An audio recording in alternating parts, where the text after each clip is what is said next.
چه پخش کنم برو چخ شیش برخوا نمیخوا سگ فقط نباید ازش برو بپرسی. چخ یه نخ سیگاری بده تا ردت کنم. بیا فقط بزنش تو گم شه دمت گرم.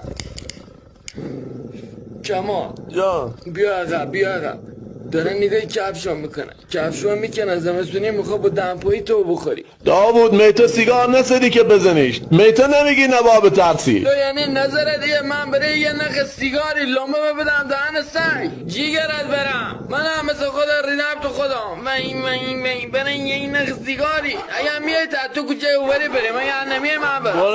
برو تو بریم درک حالا پارس کنه. کمال با همه جوریش هم شانس آورده من برنامه بدتری براش داشتم.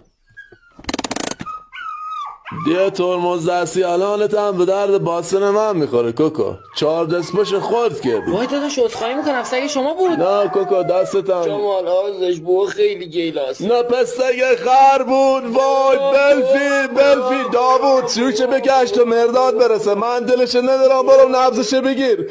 وای سگ شکار مردادم.